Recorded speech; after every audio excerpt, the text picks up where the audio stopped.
Hello, I'm Jackie Lucky, your financial planning maestro.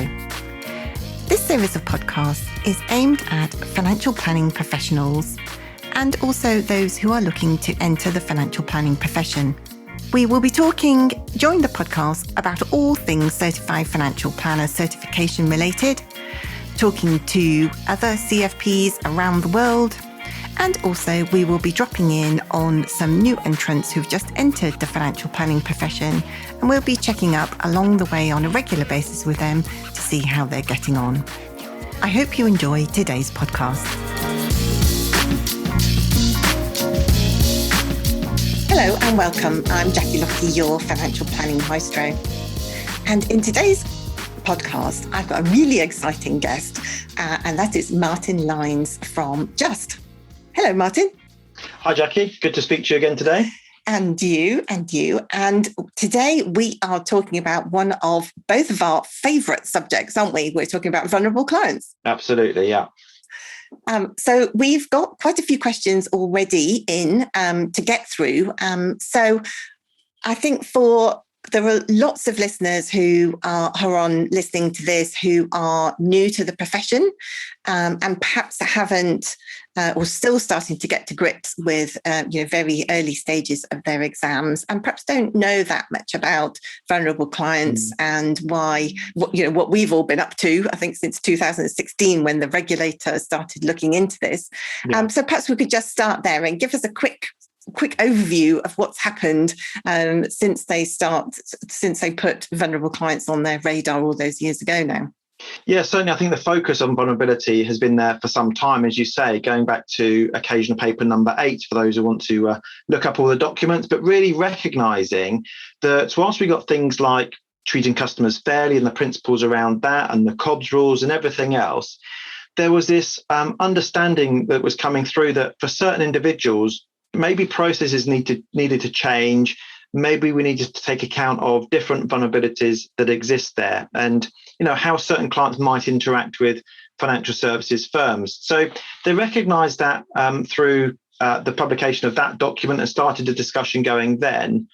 And then subsequently, you had the likes of the British Bankers Association and the Vulnerability Task Force. And then, a lot of consultations around an aging population specifically and access to advice. Although I think, it's important to note that vulnerability isn't just exclusively something that applies to the later life market.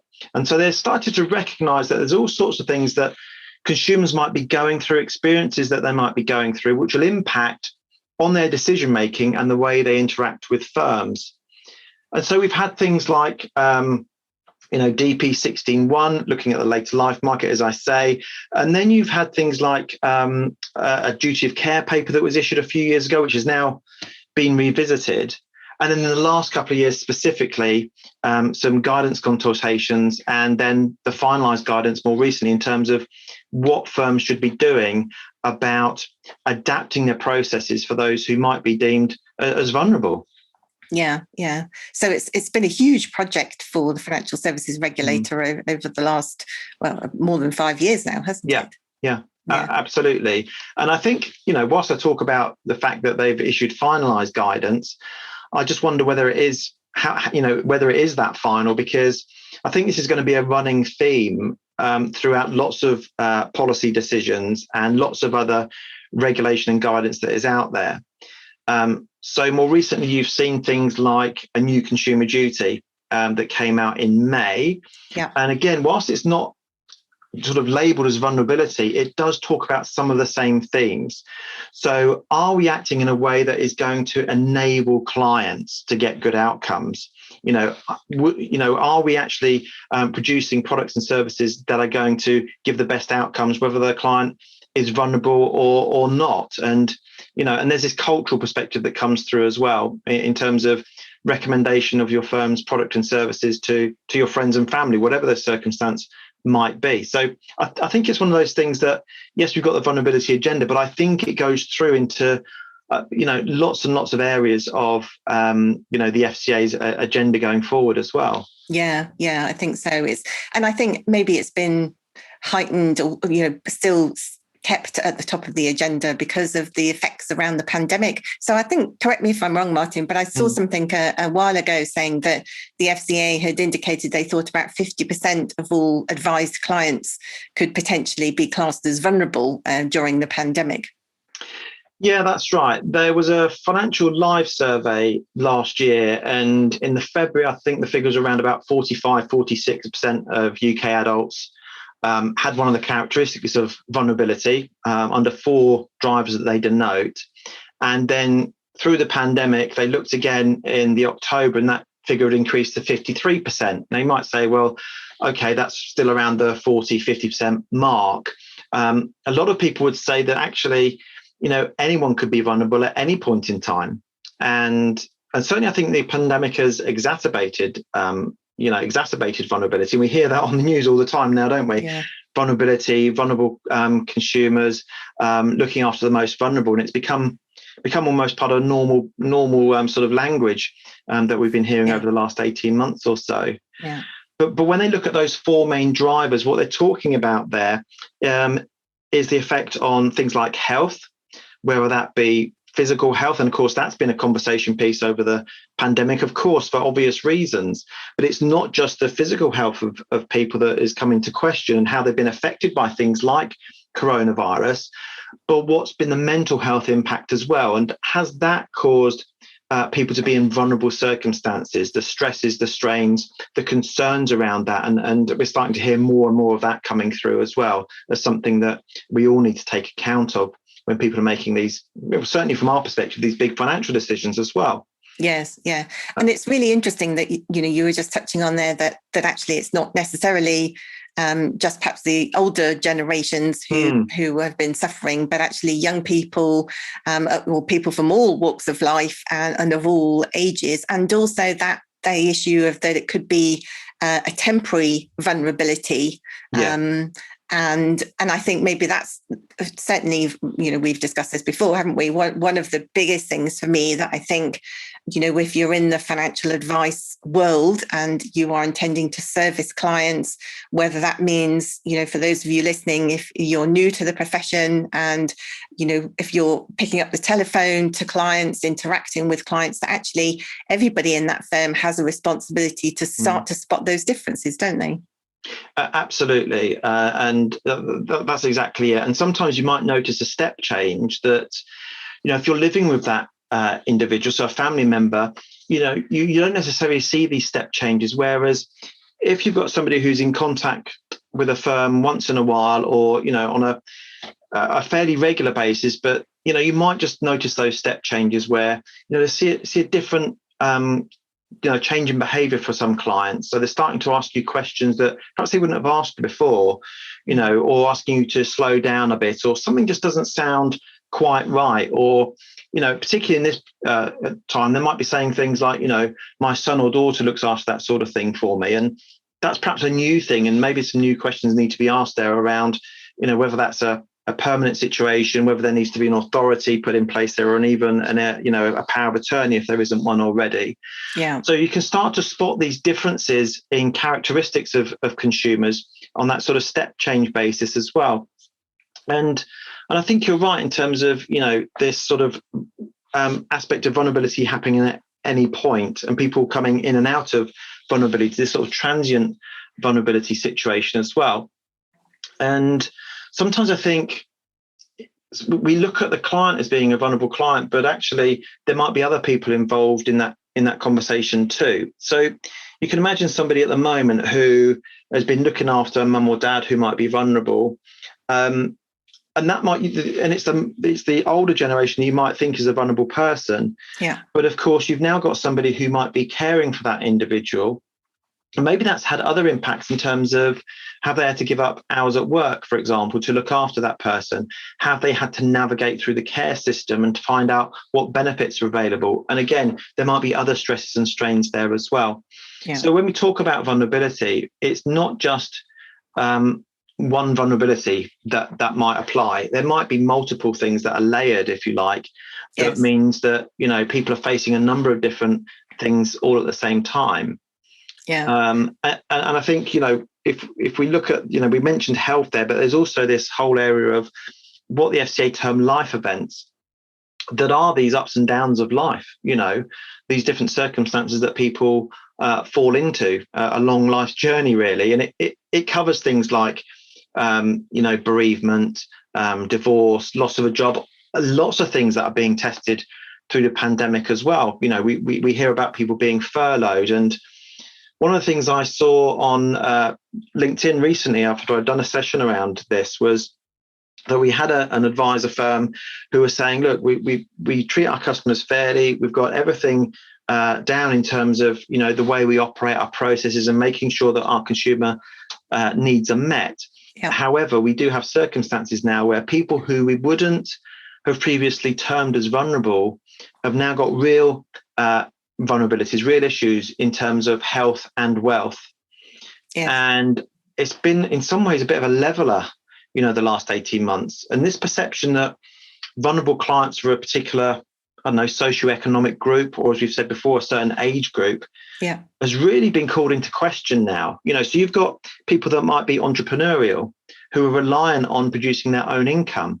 Well, how resilient have they been through the pandemic? What impact has these life events had in health and so on? And I think financial resilience is kind of the third area. So you've got health, life events, and financial resilience is a big one as well. Yeah. How financially resilient is the client to downturns in the market that we've seen, to furloughing, loss of jobs, etc. How long would they be able to cope without asking for help from friends and family? And from a financial planning perspective, what other things might we have to bring into the equation? Yes. And so there's that whole aspect as well in terms of the financial resilience, but there are other types of resilience we need to look at as well, of course. Yeah. Oh, I read some research, I think it was from L&G back in March, that was suggesting that the bank of mum and dad is more alive than it's ever been in decades, helping particularly adult children who are struggling financially with being furloughed. That's having, a huge knock-on effect for, a number of different families, a number of different generations, and the financial impact, the extra financial planning that, our planners out there will need to do to virtually ask those questions and not just assume that, that they can get by, or that, the adult children are okay. And that, the parents are worried, as well as their adult children being worried as well. Yeah, absolutely. You've always, or for some time, we've been talking about, this kind of sandwich generation. And people, perhaps if they're going into retirement, for example, or are in retirement, will have parents on one hand who might be at that stage in life where they need extra care, or even, residential domiciliary care, in the wider sense. And then you've got people who have not yet been on the housing ladder. We've got university fees to pay for, student loans, those sorts of things. Yeah. And I keep hearing this phrase at the moment, YOLO, which apparently means you only live once. Oh, right. Okay. And I just wonder, with the pandemic, whether people have started to think about, put things into perspective, and thinking about, what they might want to do post-pandemic. Do they need to help somebody else out who's perhaps, as you say, a son or daughter who's struggling financially because of job losses and things like that? Or do they want to just say, do you know what, life's too short and let's actually go and enjoy ourselves? But all of that needs to take account of what that long-term view is. Yes. And I think the other thing is with regards to financial resilience, things like you might come across people who've had payment holidays and things like that, which is a great initiative. But has that gone hand in hand with financial advice and financial planning? Yes. Because if it hasn't, and it's just a bit of a bonus that, there are things that we've not had to pay for, we need to make sure that there's a future plan around that in terms of what happens next. Yes. So I think that's an important part of it as well. It is. And I can imagine that, parents of adult children and, parents of, school and university leavers will be changing their plans of the future as well. So I think actually, this is a good time when they're coming up to their reviews or annual reviews with financial planners to be asking those sorts of questions, isn't it? Absolutely. And that's what financial planning is all about. Of course, what is the plan? What's the life plan? And how does the financial side of things actually support that and enable you to do all of those things, Yeah. And I think the other, we talk about resilience, and I mentioned it briefly in terms of life events as well. But when the FCA talk about that area of resilience, they talk about financial resilience, as we've been saying, but they also talk about resilience in the wider sense of how resilient is that person to the life events side of things. So what are the characteristics of that individual? Have they been in circumstances before that were quite stressful for them? And how did they behave at that point during their life as well? And does that give us some clues in terms of how they might be feeling right now? Or looking at, how they're coping with the stresses and strains of the pandemic and things like that, does this give us some clues in terms of, what support they might need in the future as well? Yes. So you've got that emotional resilience side of the equation to look at, as well as the financial. Yeah, one of my beloved questions that I quite often used to ask my clients, and no number of other financial planners do now, is about how they met each other. If you've got couples, and what their financial situation was when they met, and just to let them talk through how they felt. If one, quite often, one would be helping the other financially, how it felt for both of them to be in their respective situations, and actually if those sorts of feelings have come back out again because of the pandemic. Yeah, absolutely, and I think that's it. It's been such a change in circumstances for everybody, and it's what's the default position in those areas? What's the natural go-to position, and how do people behave in those circumstances? Yes. So yeah, I think it's a really good question to ask. And the other thing I think perhaps connected with that is the fourth area. So we look at health, life events, resilience, and that whole area of capability as well. Yeah. And again, I think sometimes from a financial planning perspective, this is an area that planners can underestimate the impact that they have, because I think it was something like, and this goes back to that original OP8 document, it was saying that 1 in 7 adults has literacy skills that are expected of a child 11 or below. Wow. And just under half of UK adults, I think, had a numeracy attainment of age 11 or below as well. And sometimes we can underestimate or undervalue the impact that financial planning has, particularly if you've got people that are experts in their field of knowledge, whatever profession that might be. They won't necessarily have the same level of understanding of key financial concepts and terms and strategies that financial planners will have. That's why they've got a financial planner. Yes. And so you've got this capability in terms of on that level, and then beyond that, you might have some bigger issues in terms of real cognitive issues and other capabilities that might come to the fore as well. And you might have other bits that you might want to look at in terms of how do you make it easier for people to make those decisions? How do you present information in the correct way? Even looking at whether English might be their first language or not, or whether they might need some assistance in terms of I suppose it relates to some of the other areas as well, but large print, maybe they're hard of hearing. All these sorts of things might come to the fore as well. You might want to look at in terms of how you deal with certain clients differently. But I do think that is one that I think we sometimes undervalue around that as well. And I think perhaps one of the other unintended consequences of the pandemic has been this huge jump. I was watching the news yesterday, this huge jump in the number of people who are now on specialist waiting lists under the NHS. Yeah. And so that there's now a kind of extra dimension for a lot of people who said, basically you couldn't get to the doctors for love or money, could you, for the last 18 months, other than kind of, your arm hanging off or whatever. But now there are a lot of people who've actually said, oh gosh, I've got a bit of a problem, I better go and see the doctor, I've waited long enough. And now they're in surgery territory or specialist consultant territory on a very long waiting list. Some people have been waiting more than 2 years to be seen by a very specialist consultant. So I think we're not out of this yet, and actually the longer term effects of the pandemic on how financial planners identify and support vulnerable people is still going to be ongoing, I think, for many years, isn't it? Oh, absolutely. And I think there's lots of things we don't know, aren't there? And people are concerned about things like long COVID and all these sorts of things. And again, The financial fallout, I don't think, we've fully experienced yet as we come out of the furlough scheme. What impact is that going to have? Or certainly when employers have to make a larger contribution, what impact will that have? And as you say, people have perhaps been resisting calling their doctor for things that they might think, well, they don't want to see me because, there's so much else going on regards COVID. But there might be some serious issues that, as you say, people have been holding off from, and that might have just exacerbated their vulnerability, really, because things might have got worse for them. So there's all sorts of things. I know a lot of doctors have been saying, still call us. You still need to take care of yourself and make sure that you're having those appointments that you need, and so on.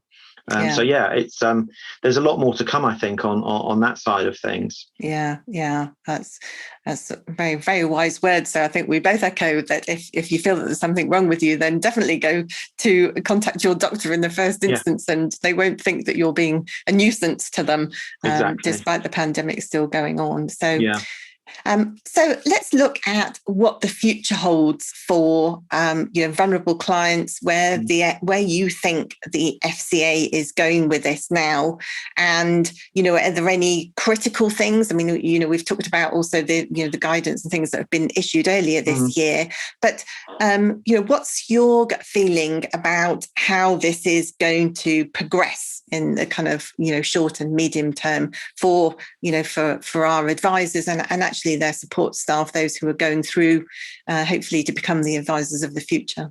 I think the expectation's been raised, hasn't it? I mean, if we go back to the original definition, it's worth just noting this for people that aren't familiar with it, around vulnerable clients being those people that might be especially susceptible to detriment if particularly firms aren't acting with appropriate levels of care. And I think there are two ways of looking at that. One is, clearly the FCA will act if they see that firms aren't acting with care, and could they have conceivably known that the client was in vulnerable circumstances? But I think the other aspect is that there's always more to learn. So on an ongoing basis, I think there's an expectation for us to look at this in terms of what else can we do to drive good outcomes for consumers, and treat all consumers fairly, including, vulnerable consumers as well. So I think that's a given. But I think in terms of an ongoing agenda for the FCA, and we've already said that they've issued their finalised guidance, I really do think that this will be a running theme.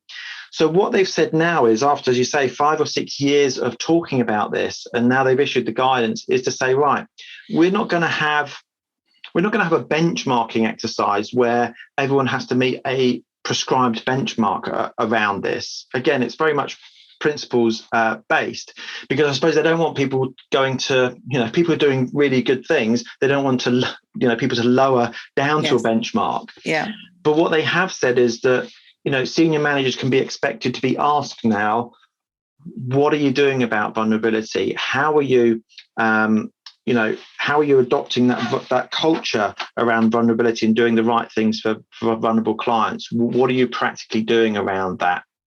And within the guidance, whilst they've been at pains to say, look, this isn't a tick box exercise, they have issued a lot of strategies and a lot of things that that firms might find useful as a starting point. And just to give you a shortcut, if you open the finalised guidance and the ones that have been in over the last couple of years, I think it's go to the middle pages and it'll sort of show you the process that you need to adopt.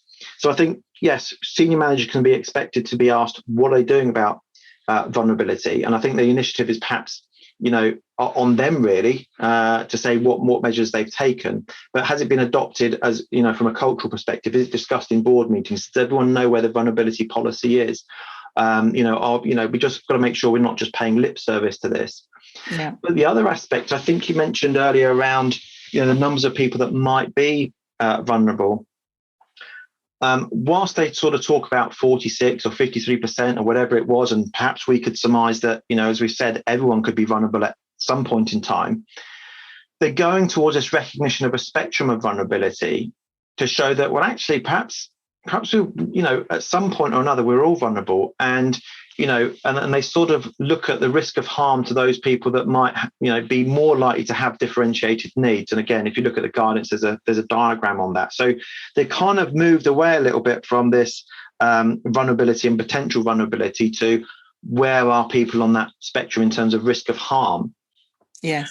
And the other expectation, which I suppose, feeds into things like prod and client segmentation, is to have a real understanding of the characteristics of vulnerability that might exist in your target market, or the phrase they use is customer base.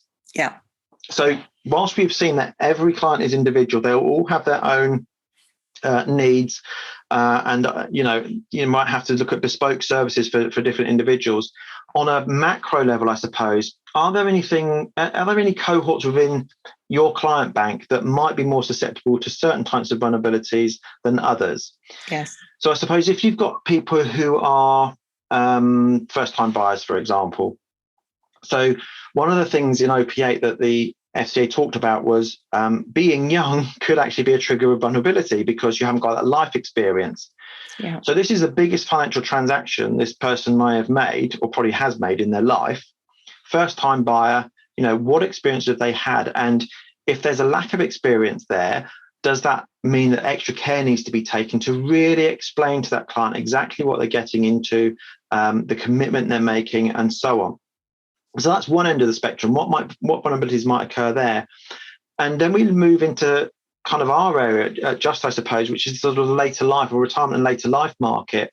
And whilst we've said that vulnerability doesn't necessarily, it's not necessarily exclusive for that particular cohort, again, there might be things that present themselves more often in that area than others. And health, we know that people's health declines, generally speaking, the older somebody gets. So talk about key financial terms and concepts, and talked about capability.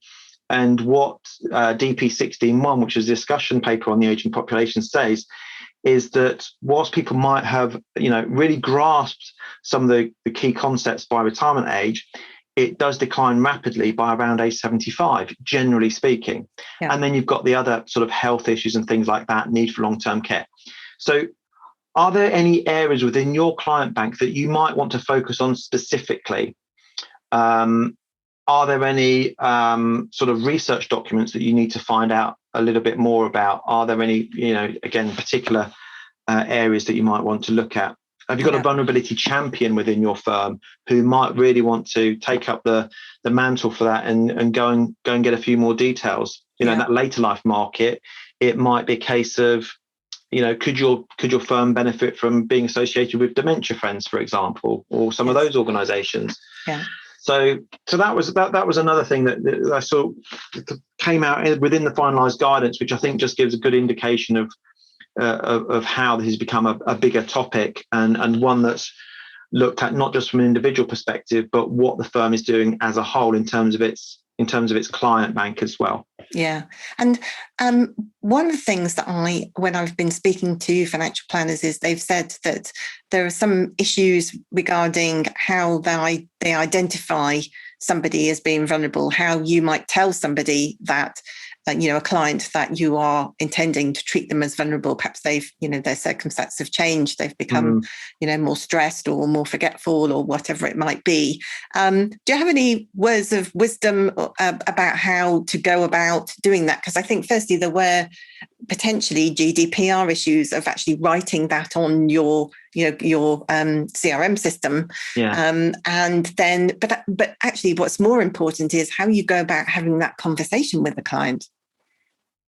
Yeah, it's very difficult. I mean, we've got some guides, and there is some guides from the FCA and some sort of phrases that they use, idea and Texas drill and things like that, and question sets, that might be helpful, but they're, often there for very specific circumstances. So you might have things like, if you're sort of asking a client around a sensitive area where they might be vulnerable, it's, really, if we use a Texas drill, I suppose it's telling the client what the information is going to be used for, and explaining what that use is going to be, and getting their explicit consent in order to use that, and of course the ramifications of going forward without that particular piece of disclosure as well, I think is quite important. Asking them if they need any other assistance in that area, and then it might be a case of signposting them to somewhere else. But It is a very sensitive area. I think one of the things that we found, we did some research is going back a little while now, where we surveyed a number of firms, and it was one of the things they identified was that this term vulnerability was one that people would be or could be very affronted by. Yeah. And whether it's a case of not wanting to disclose vulnerability because it was seen, perhaps as sensitive or weakness and things like that, or whether it be because actually sometimes it's very hard to articulate, it certainly is a challenge for firms.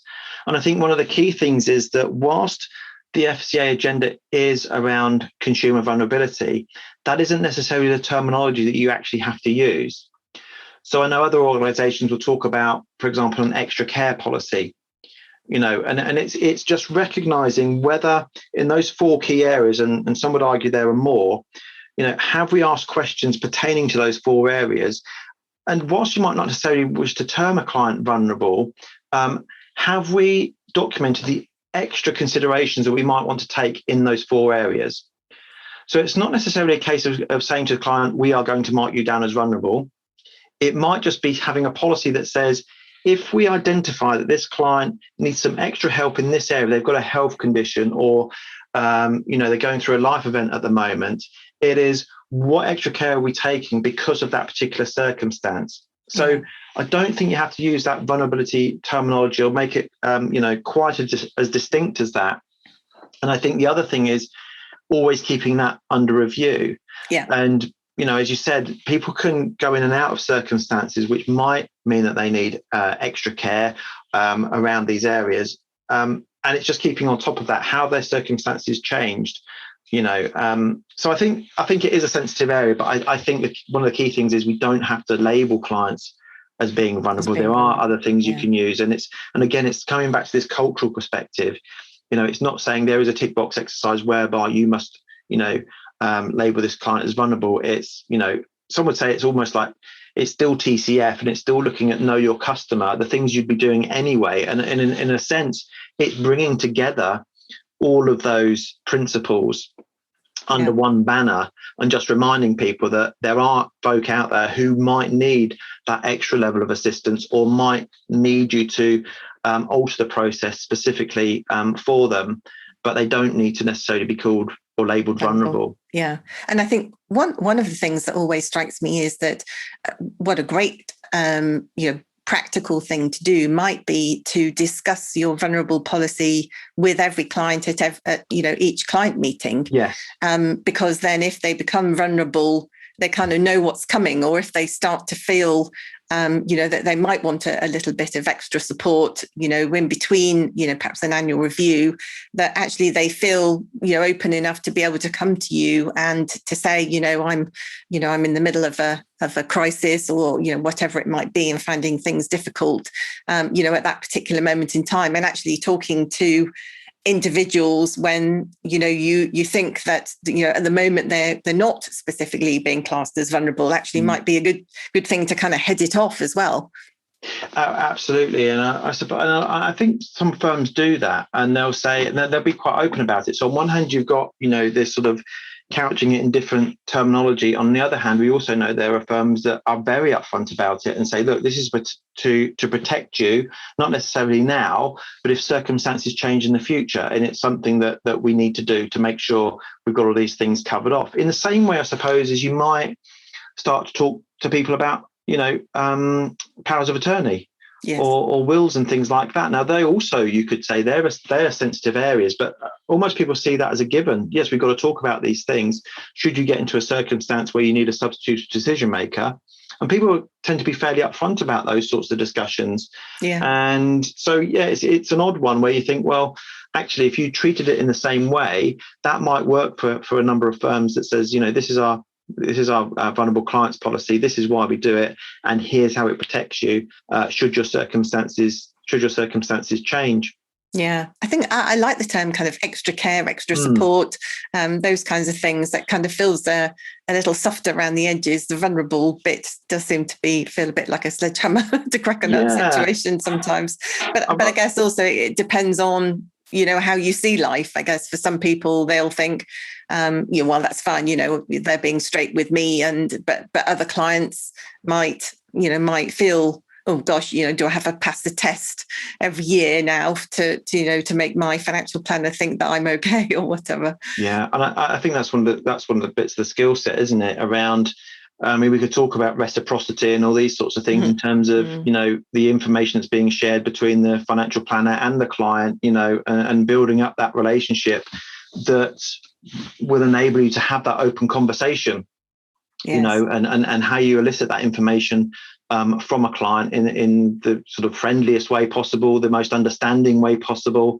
And I think that's where that skill set comes in, and I do wonder whether, given the pandemic, and we mentioned that term vulnerability is being used more and more, I just wonder whether people would be more, less affronted now that it's become more part of the normal language around that as well. So perhaps people are more open to it. And I think we've definitely seen a cultural shift over the last few years anyway, around vulnerability and, people willing to sort of share their life experiences and the difficulties they have and so on. I think culturally, is more acceptable to talk about those sorts of issues. And I think it's really important as well, because at the end of the day, it can affect people's financial well-being in the future if they don't disclose some of this information as well.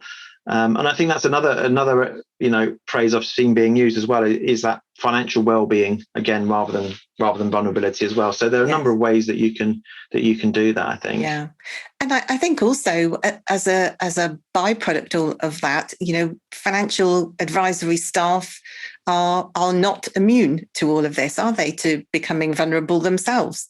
Absolutely, yeah. And I think that it can be very distressing if you've got a client you've built up a relationship with over the years, and they're going through vulnerable circumstances, and there's a closeness with that client. Then clearly that could easily impact on somebody within the firm. And not only that, I think that if you look at the pandemic that we've been through, and again, just life events generally, is we all go through them. Yes. And one of the things the FCA talk about in terms of things we can do and can learn from this situation, and actually I think they published it before the pandemic, so it's probably relevant anyway, is what experiences have staff been through and how can they share that within the firm, in terms of, okay, this was the situation that I was met with, this is how I handled it, and this might be a way that that you might want to look at this as well. So if you look at the pandemic and somebody looking after a vulnerable relative, for example, well, okay, what did they do differently? How did they communicate with that individual? What worked with them? What strategies did they employ? If you can bring that into your team to say, this is what happened to me during the pandemic, these are the circumstances I found myself in, can that help other members within your team? And then subsequently, we're all human, aren't we? So can that help people in terms of, when you develop your vulnerable clients policy, does that give us an understanding from a client perspective? Yes. Because how we responded might be exactly the same way as a client might respond. And how does that feed into the knowledge and understanding that we can sort of then build into the vulnerable clients policy itself? And I think that's one of the things that we need to keep working on as financial planners, is to have that non-judgmental and open dialogue within firms, and actually between firms, sharing those experiences, isn't it? It's not just a case of thinking, oh gosh, I've been to hell and back, and now I'm going to have to sit there and explain to everybody, and they're going to go, well, I would have done it differently. Yeah. Absolutely, yeah. I think there's lots of things you can do around say just sharing that knowledge and experience and how that might apply. And again, there is that knock-on impact, isn't there? Because as an individual who works within a firm, you might have sought advice from a third-party organisation, depending on the circumstance you went through. So again, when we look at the care market, I have met advisors who are involved in the long-term care market because they had to sort it out themselves for a relative. Yes. And that's what led them to get involved in that particular area of work. So there are really sort of wide impacts in terms of what staff members are going through themselves and how that can impact and actually help a firm in particular business areas and dealing with clients. Yeah. It's fascinating stuff to be able to kind of be self-aware to be able to express yourself, explain what's happened, also get the support that you might need as we all go through our ups and downs of life, as well as supporting the financial planning clients out there in the community as well. So, absolutely, yeah. So this you touched on close to the start of our conversation, the new duty of care proposals. Just tell us a little bit about that, if you could, and how that might kind of impact. You said, it's kind of crossing over, isn't it, this area of vulnerability? Yeah, and that's right. And I think the theme comes through in a number of different documents that the regulator has been issuing. It always seems to be one of those things that's in the business plan, or very often is in the FCA business plan around treatment of vulnerable clients. But the new consumer duty that came out, I think it was May, they had promised to do that a little while ago. I think it was a couple of years ago when they looked at our future approach to consumers document. Yeah. And they said that as part of our approach to consumers, what we want to do is look at things like TCF and ask the question, does it go far enough? So paying due regard to the client's circumstance sounds great, but actually it should be more than that. So paying due regard is one thing, but actually having the client absolutely front and center of the process is something they started looking at. And should there be an extra duty of care that we need to have here? So it's kind of linked to the vulnerability agenda, and that consultation, which they promised to do post-Brexit. So here it is now. It's one of the things that hasn't been put on hold. Well, maybe it was for a little bit, but anyway, it came out in May, and I suppose there are three questions that it asks, which is firms should ask themselves what outcomes consumers should be able to expect from their products and services. So again, ties back into OP8. Now, OP8 said that, and again, it's in this one as well, started to talk about, do clients understand the products that they're buying, and is anything impairing them from understanding those products and services? So here's a word for today: price obfuscation. Is anything hidden? Is it easy to recognize, what a piece of marketing information says about a product, and then what's actually going on under the bonnet? So, do consumers understand those products? Are they able to, are they getting from those products and services what they ought to expect? And again, particularly, whether they're vulnerable or not really, but certainly applies to all clients. Are firms acting to enable clients? So I think that's one of the other things that is a key theme that's coming out at the moment, this enablement of clients to make good decisions, and particularly when we talk about the advice market, because consumer duty is across all financial services. But when we talk about financial planning and financial advice, it's enabling them to understand the decisions that are being made, perhaps on their behalf, and we're not doing anything that might hinder clients in getting good outcomes. Yes. So when we talk about the way we communicate with clients who might have cognitive difficulties, hearing difficulties, mobility issues, whatever it might be, are we offering a service that will enable those clients as well as would enable clients who don't have those sorts of issues? So, is it open to all? So ask yourselves what consumers should be able to expect from products and services, act to enable those clients, and again, it's very much like the vulnerability policy, assess the effectiveness of your actions. And those are the three things. So ask, act, and assess. And I think when you look at the vulnerability agenda, which talks about this ongoing monitoring and developing the vulnerability policy, and so what actions have you taken around this? How has it impacted on the service that you're giving? How has it impacted on outcomes? What do we need to change? Again, you've got this cyclical sort of situation where it's feeding back in. What do we do? What worked? What didn't work? And how can we change things going forward? So I think there's a massive tie-in with a new consumer duty.